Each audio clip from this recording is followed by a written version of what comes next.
The phone vibrated in Min-jae Kwan's palm just as the priest raised his hands to begin the vows. Not a polite buzz, not a notification. A sharp, violent vibration. 3 pulses, the kind only one number in the world was allowed to use. Min-jae froze. The ballroom of the Shilla Hotel glittered around him in frozen perfection. Crystal chandeliers burned above a sea of designer gowns and tailored suits. Seoul's most powerful families sat in neat rows, watching the future of empires prepare to bind itself with silk and diamonds. Yurahan stood beside him in a custom ivory gown, her smile flawless, her fingers cool and expectant around his arm. "Dearly beloved," the priest began. The vibration came again. Min-jae's breath hitched. His heart slammed so hard it felt like it cracked against his ribs. He stared down at his phone without meaning to, already knowing what he would see, already praying he wouldn't. Restricted emergency contact. Zara Nyeko. His vision tunneled. The room dimmed at the edges. He hadn't seen that name on his screen in 8 months. 8 months of silence. 8 months of pretending he had buried her with the rest of his disobedient thoughts. 8 months of convincing himself that power required sacrifice, that love was a weakness men like him could not afford. The vibration came again, insistent, unforgiving. Yura leaned closer, her voice barely above a whisper. "Min-jae?" He didn't answer. His thumb hovered, trembling, then pressed accept. He didn't say hello. A stranger's voice filled his ear, urgent, clipped, frightened. "Are you Zara Nieko's emergency contact?" "Yes," Min-jae said hoarsely. "What happened?"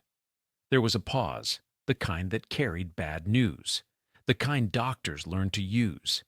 "She collapsed," the woman said. "She's in labor. Severe complications. Blood pressure is critical. She keeps asking for you." The world tilted. "What?" Min-jae whispered. "Labor?" Another pause, heavier now. "She's 8 months pregnant, didn't you know?" Min-jae's knees buckled. 8 months. Pregnant. The priest's voice faded into static. Gasps rippled through the room as Min-jae staggered back a step, then another, his grip loosening on Yura's arm. "Min-jae," Yura said sharply now, "what is going on?" He couldn't answer her, couldn't hear her. The word pregnant echoed in his skull like a gunshot. Zara, pregnant, with his child. "She's asking for you," the doctor repeated. "If you want to see her alive, you need to come now." The line went dead. Min-jae lowered the phone slowly. Every eye in the room was on him. His father sat in the front row, jaw already tight with irritation. His mother's lips had thinned into a line of disapproval. Business partners, politicians, prosecutors bought and paid for, men who feared him, men who needed him. Yura turned fully toward him now. "Min-jae," she said, her voice controlled but sharp. "Who was that?" He looked at her, really looked at her, and saw nothing but distance, obligation, a future carefully designed by hands that were not his own. "I'm sorry," he said, her eyes widened. "Sorry for what?" Min-jae reached up, fingers stiff, and removed the ring from his hand. The diamond caught the light, blinding. "For this," he said quietly. He let it fall. The sound of it hitting the marble floor was small, but in the silence it was deafening. Gasps erupted. Whispers exploded like wildfire. "Min-jae!" his father barked, rising to his feet. But Min-jae was already turning away. He walked down the aisle alone, past stunned faces and open mouths, past a life he had been trained to want, toward the exit doors that suddenly felt like the only thing keeping him alive. Behind him, Yura's voice cracked for the first time. "You can't do this." But he already had. The doors swung open and cold air rushed in as Min-jae stepped outside, his wedding suit suddenly suffocating, his lungs burning. He didn't stop walking, not until the valet stumbled forward, confused, keys shaking in his hand. "Sir, your car!" Min-jae snatched the keys. "Move!" He was already dialing again as he slid behind the wheel. "Where is she?" he demanded the moment the line connected. "Severance Hospital," the doctor said. "Labor and delivery. Hurry!" The tires screamed as Minjae tore out of the driveway, sirens and shouts fading behind him. He had walked away from power without blinking, but the thought of losing Zara, of losing a child he hadn't even known existed, was tearing him apart from the inside. Before we continue, can I ask you a question? Where in the world are you watching from? Comment below because we'd love to know how far these stories travel, and hit that subscribe button. Now let's continue. 8 months earlier, Minjae had been sitting in a glass-walled conference room, bored out of his mind and irritated at being forced to attend what his father called optics training. "You represent Kwan Group internationally now," his father had said. "You need to learn how to sound less Korean." Minjae had clenched his jaw and said nothing. He had learned long ago when to fight and when to wait. The instructor arrived 10 minutes late. That alone had irritated him. Then she walked in. She didn't bow, didn't rush, didn't apologize. She was tall, dark-skinned, her hair pulled back into neat braids, dressed in a simple navy blazer that somehow made the room feel smaller. Her eyes swept the space with calm authority, not awe. "I'm Zara Nieko," she said, setting her bag down. Her accent was smooth, grounded. "And if you're here to learn how to dominate global conversations without listening, you're in the wrong room." A few executives chuckled nervously. Minjae leaned back in his chair, unimpressed. The session started with role-play scenarios, cultural missteps, failed negotiations. Minjae answered confidently, decisively, the way he always did. Zara listened without interrupting. Then she smiled. "Mr. Kwan," she said, turning toward him, "everything you just said is why your East African expansion failed." The room went silent. Minjae's eyes narrowed. "Excuse me?" "You assumed respect was automatic," she said calmly. "You spoke, but you didn't listen. You treated partnership like acquisition." "That's business," Minjae said coldly. "No," Zara replied. "That's imperial thinking dressed in a suit." A few people sucked in sharp breaths. No one had ever spoken to him like that. Minjae felt heat rise in his chest. Anger, yes, but something else too. Curiosity. "And you think you know better?" he asked. "I know different," she said, "and different is what your company keeps paying millions to fail at." The room erupted in nervous laughter, but Zara didn't smile. After the session, Minjae found himself waiting as she packed her things. "You embarrassed me," he said. She glanced at him. "You embarrassed yourself." His jaw tightened. "Do you speak to all clients like that?" "Only the ones who confuse fear with respect," she replied, slinging her bag over her shoulder. "You're not as powerful as you think, Minjae Kwan. You're just protected." That night, he couldn't sleep. Not because he was angry, because she was right. He kept finding reasons to stay late after sessions, asking questions he didn't need answers to, watching the way she listened before she spoke, the way she never softened herself for his comfort.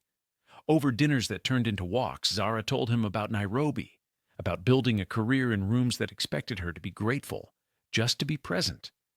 "I don't want to be admired," she said once. "I want to be taken seriously." Minjae stared at her, something aching in his chest. "I don't know what I want," he admitted. She looked at him then, really looked. "That's the most honest thing you've said all night." For the first time in his life, Minjae felt seen, not as an heir, not as a weapon, but as a man. And that terrified him, because men like him weren't raised to love freely.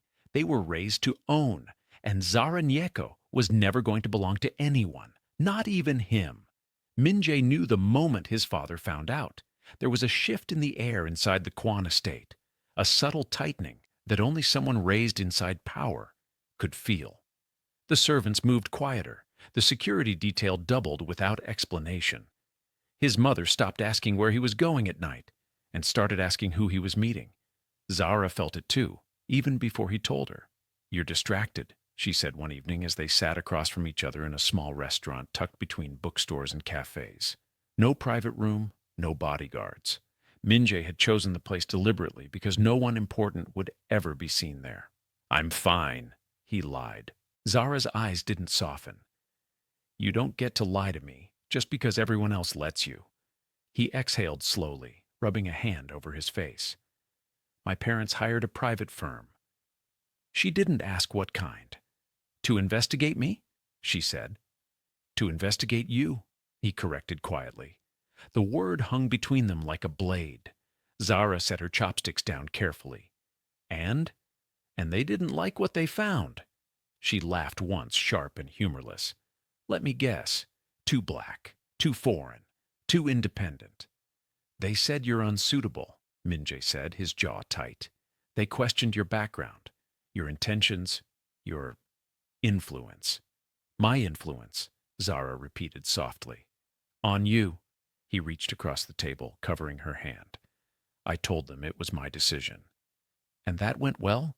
she asked. "They threatened to remove me from succession."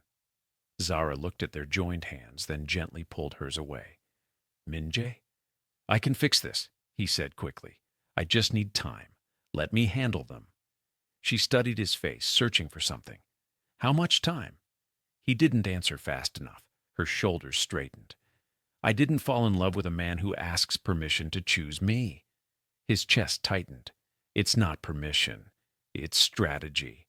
"No," she said firmly. "It's fear." He flinched. "You don't understand the consequences." "I understand them better than you think," Zara replied. "I just refuse to live inside them." Weeks passed like that. Stolen moments, half-truths, conversations that ended just before the real fight began. And then the photos leaked. Minjae was stepping out of a black sedan beside Yura Han, the camera catching the perfect angle. Her hand rested lightly on his arm, his face neutral, unreadable. A business gala, officially. A reminder of alliances, unofficially. Zara saw it while standing in line for coffee. She didn't cry. She paid, walked outside, and called him. He answered on the second ring. "Zara, don't lie," she said. Silence. "I didn't touch her," he said finally.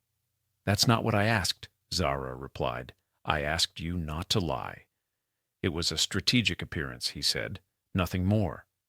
"You stood beside her," Zara said, publicly, smiling. "I wasn't smiling." "You were compliant," she said, "and that's worse." "I'm trying to protect us," Minjae snapped. "From what?" she demanded. "From the truth? From choosing?" "From destroying my family," he shot back. "From losing everything." Zara's voice dropped. "Everything except me." He didn't answer. When they met later that night, it was raining. The city blurred around them, neon lights reflecting off wet pavement. Zara stood under the awning of her apartment building, arms crossed, spine straight. "Say it," she said. "Say what?" "Say you choose me," she said. "Publicly. Now." He swallowed. "Zara." "Say it," she repeated, her voice steady, but her eyes bright. "Or let me go." "I need more time." Her lips trembled just once. "Then you've already chosen." She stepped back. "Zara," he said, reaching for her. She shook her head. "I will not beg a man to stand beside me." "I love you," he said desperately. "I love you too," she replied. "That's why I'm leaving." She turned and walked inside. The door closed without drama. Minjae stood there long after the rain soaked through his suit. He broke the next day. He ignored his father's calls, his mother's messages. He drove across the city with a ring burning a hole in his pocket. He designed it himself. Two metals intertwined, a quiet nod to two worlds meeting without one overpowering the other. Zara's apartment door was unlocked. The place was empty. Her books were gone, her clothes, her toothbrush. Only a letter sat on the table. Minjae's hand shook as he picked it up. "I love you enough to leave before I disappear inside your fear," it read. "Please don't follow me. I need to choose myself now." The address at the bottom was Nairobi. The room felt hollow. He sank onto the couch, the ring still clenched in his fist. Weeks passed. He buried himself in work, agreed to the engagement with Yura, played his role. At night, he dreamed of Zara. Thousands of miles away, Zara stood in a bathroom in Nairobi, staring at a pregnancy test with two unmistakable lines. Her breath came shallow. "No," she whispered. Then, quietly, "Yes." She sat on the edge of the tub, hands on her stomach, fear and awe tangling in her chest. She thought of Minje's world, of contracts and control, of children claimed like assets. "I won't let them take you," she murmured. She didn't tell him. And as the months passed, her body grew heavier. Her blood pressure climbed, and the silence between them stretched toward something dangerous. The phone would ring soon. Neither of them knew it yet, but everything was already in motion. By the 7th month, Zara's body no longer felt like her own. She woke up every morning with a pounding behind her eyes, a pressure that wrapped around her skull like a tightening vice. Her feet swelled until her shoes no longer fit. Some days her hands trembled so badly she had to sit on the edge of the bed and wait for the world to stop tilting. Imani noticed first. "You're not glowing," Imani said bluntly one afternoon as she watched Zara struggle to stand from the couch. "You're swelling." "I'm pregnant," Zara replied, forcing a smile. "That's how this works." Imani crossed her arms. "That's not how preeclampsia works." Zara froze. "What did you just say?" "I said what your doctor is too polite to say yet," Imani replied. "Your blood pressure has been climbing every visit. You're dizzy. You're retaining fluid. This isn't normal." Zara looked away. "I'm fine." "That's what women say right before they collapse," Imani snapped, "especially women who think they can carry the world alone." Zara pressed a hand to her stomach, feeling the slow, steady movement beneath her skin. Her daughter kicked softly, as if reminding her she was there. "I can't fall apart," Zara said quietly. "I don't have that luxury." Imani softened. "You don't have to do this alone." "Yes, I do," Zara replied. "Because if I tell him, his family will come, lawyers will come, power will come, and suddenly this child won't be mine anymore." "She's his too," Imani said gently. Zara's jaw tightened. "Men like him don't co-parent. They acquire." The words tasted bitter, but true. She had seen it before. Powerful families didn't ask. They took. And Minje, no matter how much he loved, had been raised inside a system that would never let him choose quietly. "I won't be erased," Zara said. "Not again. Not my daughter." Imani reached out, squeezing her hand. "Then promise me you'll listen to your body." Zara nodded. She lied. The night the pain started, it wasn't dramatic. No screaming, no blood. Just a tightness in her chest and a dull ache behind her eyes that wouldn't fade. She lay awake, counting breaths, telling herself it would pass. By morning, her vision blurred. She tried to stand and nearly collapsed. Imani found her on the kitchen floor. "Zara!" she shouted, dropping her bag. "Oh my God! Your face!"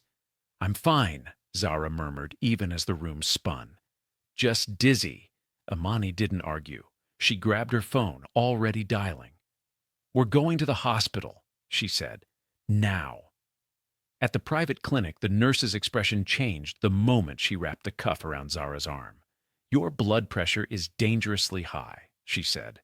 "How long has it been like this?" Zara hesitated. The nurse's eyes sharpened. "How long?" "Weeks," Zara admitted. The doctor didn't raise his voice. He didn't need to. "You're at severe risk," he said. "Both of you are." "I'm not due yet," Zara said. "It's too early." "You may not have a choice," he replied. "We need to monitor you closely. You should not be traveling." Zara swallowed. "I have to go to Seoul," she said. Imani's head snapped up. "Absolutely not." "I need a specialist," Zara insisted. "Someone with experience in high-risk cases." "You need rest," the doctor said. "Stress alone could push you into seizure." Zara closed her eyes. She thought of Minje's wedding photos.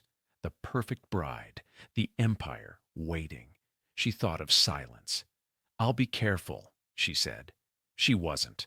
The flight to Seoul felt endless. Her head throbbed with every change in altitude. Her ankles swelled until the pressure made her wince.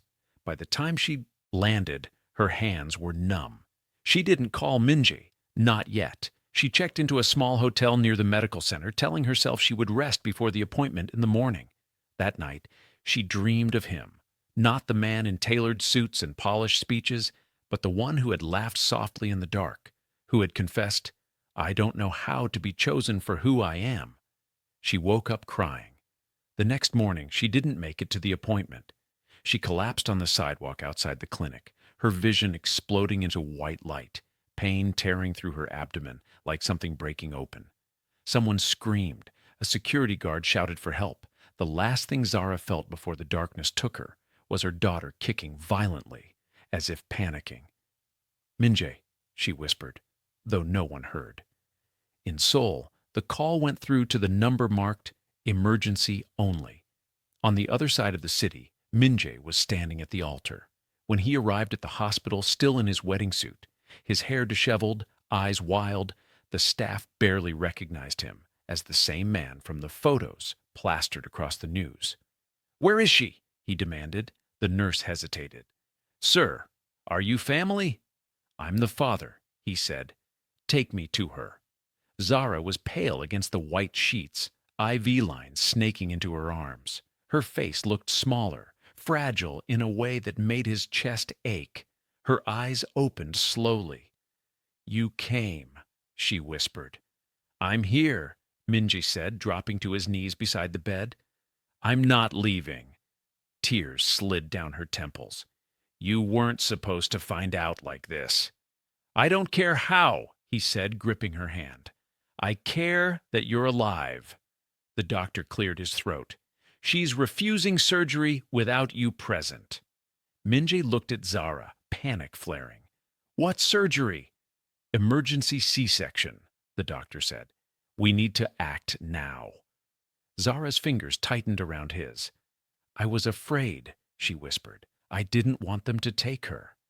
Minji shook his head, tears falling freely now. "No one is taking anything. I choose you, even if I lose everything." She searched his face, searching for doubt. She found none. "Okay," she whispered. They wheeled her away moments later. Minjae stood frozen, hands shaking, the weight of everything he had been afraid to lose, suddenly meaningless. Behind him, his phone buzzed endlessly. Family, board members, Yura. He didn't answer. Hours later, a cry cut through the air. A nurse placed a tiny red-faced baby into his arms. "Congratulations," she said softly. "It's a girl." Minjae broke. He sobbed, holding his daughter against his chest, whispering apologies she would never understand. "I'm here," he murmured. "I'm not going anywhere."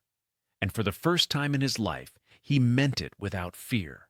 But outside the hospital room, power was already gathering, and it would not let go, without a fight. Minjae was still sitting when the door opened. He hadn't noticed the hours pass. The world had narrowed to the small weight against his chest, the rise and fall of his daughter's breathing, the soft warmth of her skin through the thin hospital blanket. Every sound outside the room felt distant, unimportant, like noise from another life. Zara slept, exhausted, her face slack with the aftermath of fear and pain. A machine beeped steadily beside her, a rhythm that Minjae found himself counting unconsciously, as if his attention alone could keep it steady. He looked down at the baby again.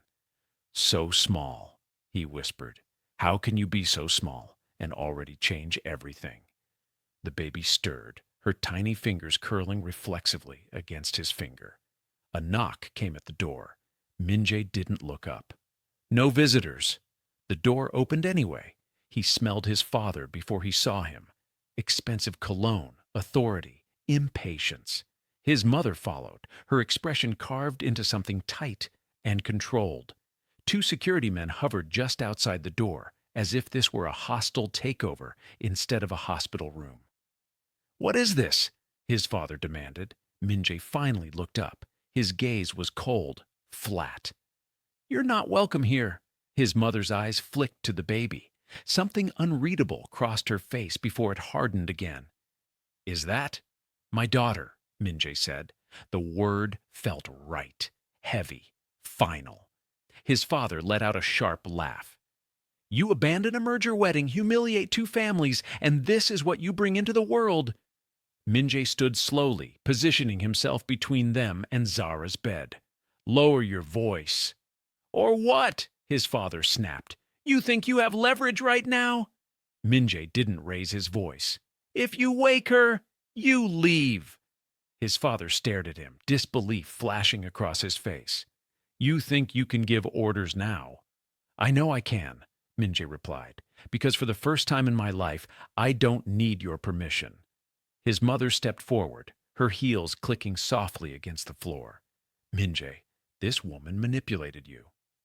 Zara stirred slightly, her brow furrowing. Minjae's jaw tightened. Don't speak about her like that. She hid a pregnancy from you, his mother continued. That child should have been discussed, negotiated. Negotiated? Minjae repeated quietly. Yes, she said. Custody, education, protection, a proper environment. Minjae laughed once, sharp and humorless. You mean control. His father slammed a hand against the wall. Enough. This ends now. He pointed toward the baby. That child belongs to this family. We will ensure she is raised correctly. Minjae's vision went red. She belongs with her mother, he said, and with me. You don't get to decide that alone, his father barked. I already have, Minjae said. Zara's eyes opened. The room froze. She looked at the faces around her slowly, taking in the tension, the posture, the familiar arrogance she had feared for months. So this is the welcoming committee, she murmured hoarsely. Minjae turned instantly. You should be resting. She smiled faintly at him. I'm awake enough. She shifted, wincing slightly, then fixed her gaze on his parents. I'm Zara, she said, in case you were wondering. His mother inclined her head stiffly. We are aware, Zara nodded. Good. Then you're also aware that I am not giving you my child. His father scoffed. You don't have the power to stop us. Zara didn't raise her voice. You underestimate how far a mother will go. Minjae felt something swell in his chest. Pride, awe, love. You walked into my hospital room, Zara continued, after your son abandoned a public wedding to be here. You think that gives you leverage. It doesn't. It shows me exactly how afraid you are. His father's eyes darkened. Careful. No, Zara said softly. You should be careful, because I am not alone. Minjae took her hand. They're not taking her, he said. Or you. His mother exhaled slowly. Then you leave us no choice. What choice is that? Minjae asked. We disown you, she said.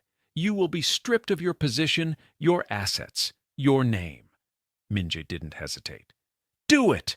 The words landed like a slap. His father stared at him. You're bluffing, Minjae shook his head. I've never been more serious. You'll lose everything, his father said. Your future, your protection. Minjae looked down at his daughter, then back at them. I've already gained everything that matters. Silence stretched, then unexpectedly another voice spoke. That's enough. An elderly woman stepped into the room, leaning on a cane, her eyes sharp and assessing. Minjae's grandmother. His father turned, startled. Mother, this doesn't concern you, she snorted. Everything that threatens this family concerns me. Her gaze moved to Zara, lingering for a long moment, then to the baby. She's beautiful, she said simply. Zara blinked, caught off guard. The old woman turned to Minjae. You finally chose with your spine instead of your fear. His father bristled. She's manipulating him. The grandmother's eyes flashed. If this is manipulation, then it's the kind we've lacked for generations. She faced her son. You taught him that power is more important than love. Now you're angry that he learned the lesson too well. The room felt unbearably tight. I will not watch another generation turn into a ghost, the grandmother continued. If you disinherit him, you do it knowing I stand with him. His father's face went pale. You wouldn't. I already have, she said calmly. For a moment, no one spoke. Then Minjae's father straightened his jacket, his expression cold and resolved. Very well. He looked at Minjae. You are no longer my son in any capacity that matters. Minjae met his gaze. That stopped mattering a long time ago. His parents turned and walked out. The door closed softly behind them. Minjae exhaled for what felt like the first time in years. Zara squeezed his hand weakly. You didn't have to do that. I did, he said. For you, for her, for me. Tears slid down her cheeks. I was so scared. I know, he whispered. I'm sorry I gave you a reason to be. She shook her head. We're here now. Outside the hospital, news was already breaking, headlines flashing, shares exploding. Kwon heir abandons wedding, disowned, secret child revealed. Minjae didn't look. He sat beside Zara, holding their daughter, as the world he'd known burned quietly in the background. And for the first time, the silence felt like peace. The silence didn't last. It never did. By the second day, reporters camped outside the hospital like vultures. Camera flashes strobed against the windows at night. Phones buzzed non-stop with messages Minjae didn't read. The world was dissecting his life in headlines and comment sections, reducing his choices to scandal and spectacle. Inside the room, life moved slower. Zara watched Minjae learn how to hold their daughter without flinching. Watched him listen to the nurses with a seriousness that bordered on reverence. Watched the way he whispered to the baby, as if she were already capable of understanding everything he'd lost and everything he hoped to build. They named her Io. Joy, Zara said softly when she told him. In Yoruba. Minjae smiled through tears. She already saved me. The day they were discharged, Minjae walked out first, flanked by hospital security. He shielded Zara and Io with his body as they moved quickly to the car, flashes exploding around them. Mr. Kwon, are you really disinherited? Is the child legitimate? Was the pregnancy a trap? Minjae didn't stop walking. Inside the car, Zara's hands shook. I didn't realize it would be like this, she murmured. Minjae took her hand. I did. She looked at him sharply. And you still stayed. Yes, he said, because this is real. All of that out there. It's noise. She leaned her head back against the seat, exhaustion pulling at her features. I don't want to raise her inside that noise. We won't, Minjae replied. We'll leave, Zara turned to him. Leave where? Anywhere we choose. They left Seoul 2 weeks later, not with a convoy, not with announcements, just 2 suitcases, a baby carrier, and a man who had never before traveled without an entourage. Nairobi greeted them with heat and chaos and color. Minjae felt it immediately, the difference. No one bowed, no one whispered his name. People stared only briefly before, going back to their lives. For the first time, he was anonymous. It terrified him. It liberated him.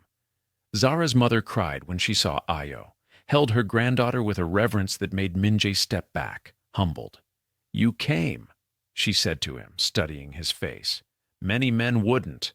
I'm not leaving, Minjae said simply. She nodded once. Good, because love that arrives late must work twice as hard. Life was not easy. Minjae's accounts were frozen within a month, his access revoked, his name quietly erased from boards and holdings he'd once commanded. The first time his card declined at a grocery store, he stood frozen at the register, heat crawling up his neck. Zara didn't say a word. She simply paid, then took his hand as they walked outside. Later that night, he broke.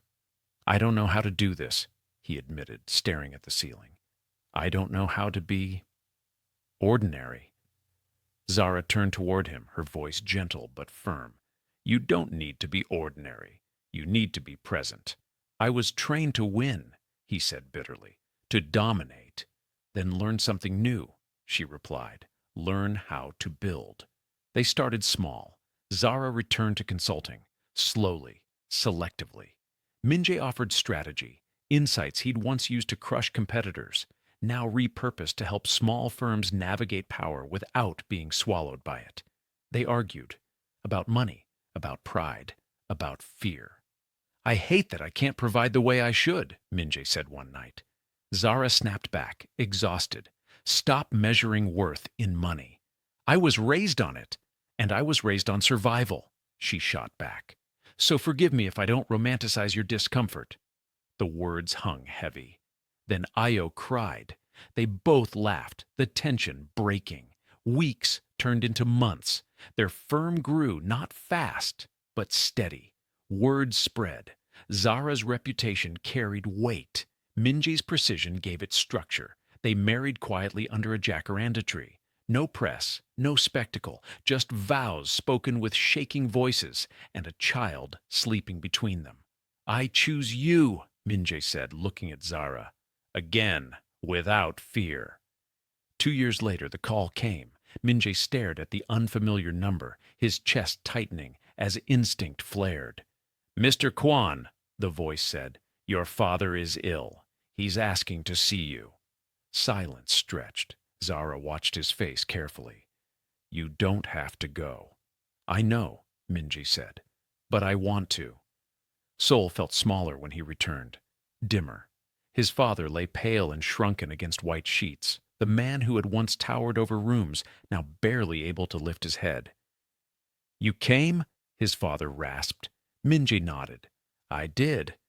His father's gaze drifted to Io, standing quietly beside Zara. Something cracked in his expression. She looks happy, he murmured. She is, Minjae said, because she's loved. There was no apology, no grand reconciliation, just a quiet understanding that some bridges could not be rebuilt, only acknowledged. When they left, Minjae felt no triumph, only closure. Back in Nairobi, he watched Zara and Io laugh in the fading light, the sound warm and real. For the first time, power meant nothing, and love meant everything. The night air in Nairobi was thick with warmth and the distant sound of traffic, a living rhythm that never fully slept. Minjae stood on the balcony of their apartment, one hand resting on the railing, the other holding a glass of water he had forgotten to drink. Inside, Zara laughed. It was a soft sound, unguarded, the kind of laughter that came only when she wasn't bracing herself for the world. Io sat on the floor at her feet, surrounded by scattered wooden blocks, her tiny hands slapping them together with fierce concentration. "Papa!" Io shouted when she saw him watching. Minjae smiled and crouched, opening his arms. She ran to him, unsteady but determined, crashing into his chest. "Hey, warrior," he murmured, lifting her. "What are you building?" "A city," Zara answered for her, smiling. "Io says it has space for everyone." Minjae held his daughter close, breathing her in. In moments like this, the past felt distant, almost harmless. Almost. His phone vibrated in his pocket. Once, then again. Minjae froze. Zara noticed immediately. She always did. "Who is it?" she asked, her voice calm but watchful. Minjae pulled the phone out slowly. No name, just a number he hadn't seen in 2 years. Seoul country code. His stomach tightened. "I don't know," he said. He let it ring. Then a message came through. "We need to talk. It's about Kwan dynamics, and it's about you." Minjae's pulse quickened. Zara stood, Io now clinging to her leg. "Minjae." He looked at her, searching her face. "I thought it was over." She stepped closer. "Power doesn't disappear, it waits." The phone vibrated again, this time with a photo. A familiar boardroom, men he had once commanded sitting around a long glass table, and at the head of it, his cousin, alive, ambitious, smiling. A second message followed. "The board is divided. Some want you back, some want you destroyed. Choose carefully." Minjae exhaled slowly. Zara met his gaze. "You don't owe them anything." "I know," he said, "but if they come for us—" "They won't," Zara said firmly, not without resistance. Io tugged at Minjae's sleeve. "Papa?" He knelt again, pressing his forehead to hers. "Yes, my love?" "Stay," she said simply. His chest tightened. "I'm not going anywhere," he promised. Then he looked up at Zara. "But we need to be ready." For what? She asked. For the fact that peace doesn't scare powerful people, Minji said. Freedom does. Zara studied him for a long moment, then nodded. Then we protect what we built. He stood, deleting the messages without replying. But somewhere across the ocean, forces were already shifting, and Minjae knew one truth with painful clarity. The life he walked away from had not finished with him yet. Thank you so much for watching this story until the very end. If you felt something, anything at all, please hit that subscribe button and leave a comment telling me your favorite part. I read every single comment, and they mean the world to me. Also, let me know what city you are watching from. I love knowing where all my amazing viewers are located. Until next time, stay blessed, stay safe.